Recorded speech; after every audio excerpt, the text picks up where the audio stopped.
Miss Rajal, am third year MBBS student. देखो अभी तक सबको पता लग गया हो कि कौन किस लेवल पे है, ठीक है। मैं ये वीडियो उन लोगों के लिए बनाया हुआ है जिनके मार्क्स अभी भी 200 से कम आ रहे हैं, उनको क्या करना चाहिए, ठीक है।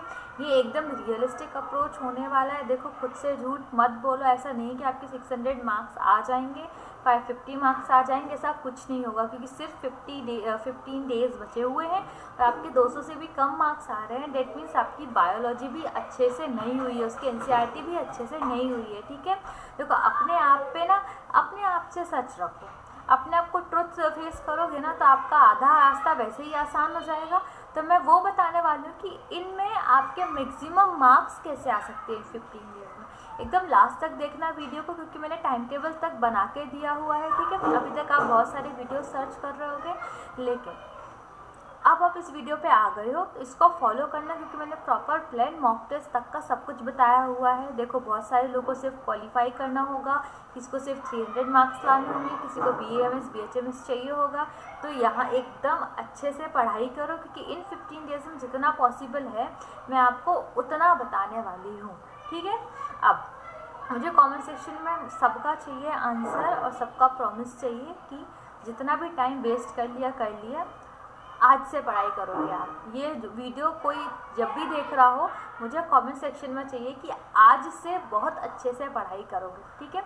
आज जब मैं वीडियो डाल रही थी ये 3 जून है और 21 जून का आपका पेपर है। टोटल 17 डेज बचे हुए हैं, बट हम लास्ट के 2 डेज जो हैं वो रिवीजन के लिए रखेंगे। तो हमको सिर्फ 15 डेज में ऐसा कुछ बताऊंगी मैं कि आपके मैक्सिमम नंबर आ सके, ठीक है। और इतने दिन आपने नीट के बाद से वेस्ट कर दिए हैं, अब से 15 डेज तक पहुंच गए हो आप, रीज़न कुछ भी हो, इसका मतलब ये है कि आप खुद से नहीं पढ़ पा रहे हो, ठीक है। और अभी भी आप अगर नहीं पढ़ पा रहे हो ना तो कोई बात नहीं है, मेंटोरशिप लो। जो अफोर्ड कर सकता है बिल्कुल मेंटोरशिप ले ले। बाकी मैं यूट्यूब पे भी बताऊंगी, टाइम टेबल में दे दूँगी, ठीक है। ऐसा नहीं कि मेंटोरशिप वाले बच्चों को दूँगी, बट जो खुद से नहीं कर पा रहा है, जिसको पुश चाहिए, जो अफोर्ड कर सकता है वो बिल्कुल ले, क्योंकि ये जो चांस है दोबारा नहीं आता है। थोड़ा सा मैं बता दूँ इसके बारे में, ये व्हाट्सएप पे होती है, 1-to-1 इंटरेक्शन है, ठीक है। कोई ग्रुप्स नहीं है। तो अपने जो भी आप फील कर रहे हो कि एंग्जाइटी फील कर रहे हो, कुछ भी फील कर रहे हो ना, मुझसे शेयर कर सकते हो, कि जब तक मन हल्का नहीं होता है तब तक हम नहीं बढ़ पाते हैं, ठीक है। इसका प्राइस अब सिर्फ 15 डेज बचे, इसलिए मैंने इसका प्राइस कम कर दिया, सिर्फ 299 रुपीज़ ओनली। और जिसको भी चाहिए है वो इंस्टाग्राम पे मुझे मैसेज करो। इंस्टाग्राम पे अगर नहीं है तो मैं एक टेलीग्राम की लिंक दूंगी, उस टेलीग्राम पे आप मुझे मैसेज कर सकते हो। अब मैं बताने वाली हूँ, देखो बायोलॉजी में है ना, एक दिन में 2 चैप्टर करो, 15 दिन है, 30 चैप्टर आराम से हो जाएंगे। और स्टार्ट आप हाई वेटेज से करोगे, ठीक है। और कुछ भी एक्स्ट्रा नहीं पढ़ना है, एक्स्ट्रा नोट से कुछ नहीं पढ़ना है, क्योंकि पेपर जो है 320-330 का डायरेक्ट लाइन NCERT से आएंगी। बचा हुआ पेपर भी NCERT से होगा, हाँ, बट उसमें थोड़ा सा स्टेटमेंट घुमा देते हैं, लेकिन मैक्सिमम 30-20 तक जो है ना डायरेक्ट लाइन आती है। तो सिर्फ आप NCERT लाइन बाय लाइन ही करोगे, क्योंकि आपके पास टाइम है। केमिस्ट्री और फिजिक्स में इतना ज़्यादा कोई सिलेबस नहीं दूंगी, तो डीपली आप बायोलॉजी पढ़ोगे, ठीक है। देखो कोई भी एक्स्ट्रा कुछ नहीं करना, सिर्फ NCERT से पढ़ोगे। मेरा चैनल पर जाओ, सिर्फ NCERT इसे ऑफ लिखा है तो मैंने ऑफ भी पढ़ाया है, ऑफ भी मैंने रीड करा है, ऐसे रीड करा है। प्लेलिस्ट बनी हुई है NCERT लाइन बाय लाइन की, मैक्सिमम चैप्टर्स अपलोडेड हैं, जाके देखो, ठीक है। और 10 ईयर्स की PYQ सॉल्व करना, मैं कल एक शेड्यूल देने वाली हूँ। हम वापस से सारा ये जो 15 दिन है तो वापस से मैं आपको पढ़ाने वाली हूँ, और आप मेरे साथ पढ़ोगे। पढ़ने के बाद आपको PYQ सॉल्व करने हैं, ठीक है। चलो खुद से नहीं हो पा रहा है, बैकलॉग बना ले रहे हो, कोई बात नहीं, मैं इसका कल शेड्यूल दे दूँगी। हम प्रॉपर पढ़ाई करने वाले हैं, फिर से मेरे साथ पढ़ो, लेक्चर्स देखो, NCERT क्या करना है NCERT रख लेना, और जैसे जैसे मैं पढ़ूँगी अंडरलाइन करते जाना, और उसको पढ़ने के बाद आपको PYQ सॉल्व करनी है, ठीक है। और जिनके मार्क्स बायो में 250 से ज़्यादा थे उनको क्या करेगा, वो पहले MCQ सॉल्व करके आएगा उसी चैप्टर के जो मैं पढ़ाने वाली हूँ, उसका एनालिसिस करेगा और क्वेश्चन को मार्क करके आएगा कि किस लाइन से उसका क्वेश्चन रॉन्ग हुआ है, उसके बाद वो वीडियो देखेगा। क्योंकि जो 250 तक आ गया है ना, उसको रेट्रोगेट रिविजन की ज़रूरत है, ठीक है।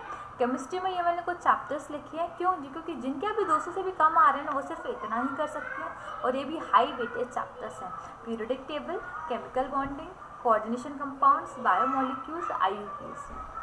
फिजिक्स में सिर्फ मॉडर्न फिजिक्स करेगा, क्यों, उसके 200 से भी कम आया है ना, मीन्स उसने फिजिक्स तो छुई ही नहीं है बिल्कुल। तो मॉडर्न फिजिक्स कैसे करोगे, डिटेल में करोगे, कि मुझे पता है अभी तो इतने मार्क्स नहीं आ पाएंगे कि आपका सिलेक्शन हो जाए, बट एटलीस्ट आप इतना पढ़ लो कि आपका मैक्सिमम पुश मिल सके नीट 2027 के लिए। अगर कोई नीट 27 के लिए प्रिपेयर करने वाला है तो एटलीस्ट अभी, क्योंकि इस टाइम पे आप पैनिक मोड में इतनी अच्छे से प्रिपरेशन करोगे तो नेक्स्ट 4-5 मंथ्स तक की भी आपकी नहीं हो पाएगी।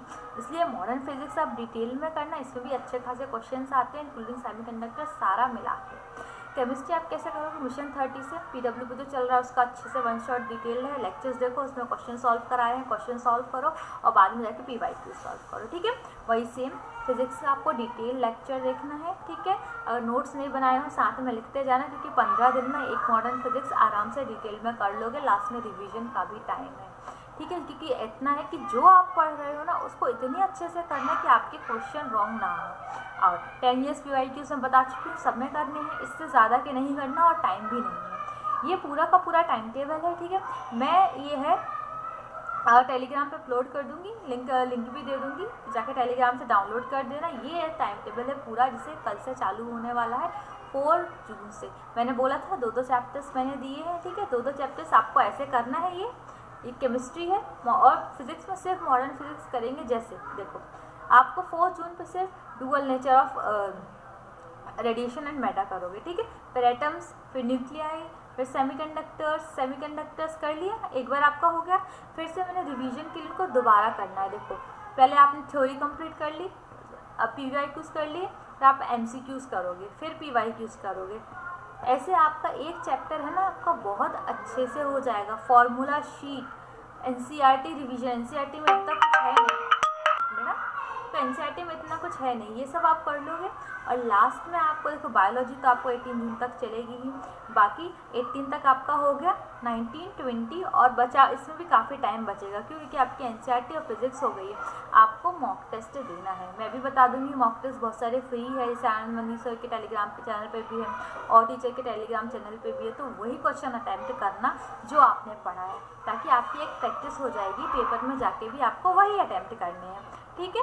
देखो वही बोलती हूँ, अभी भी कर सकते हो यार, बिल्कुल भी हार मत मानना, होप लूज़ नहीं करो, तुम कर सकते हो, बिलीव में तुम कर सकते हो। क्योंकि एटलीस्ट इतने कम मार्क्स नहीं आना चाहिए कि आप फेस ही ना दिखा पाओ, खुद दूसरों को तो ठीक है, खुद से ही नजरें ना मिला पाओ। ऐसा ना हो कि आपके मार्क्स जो है ना वो नीट 2026 से भी काम आ जाए।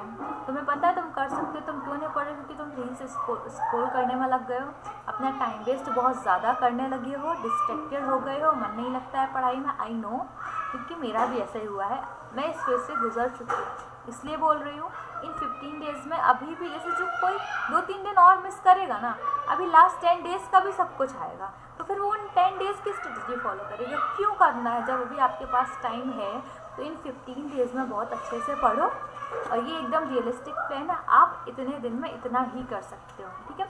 इसको प्रॉपर फॉलो करो, और कोई भी डाउट हो तो मुझे कमेंट सेक्शन में लिख देना, और अभी से पढ़ाई स्टार्ट करो अपनी, ठीक है। चलो, ऑल द बेस्ट, पढ़ते रहो, बाय बाय।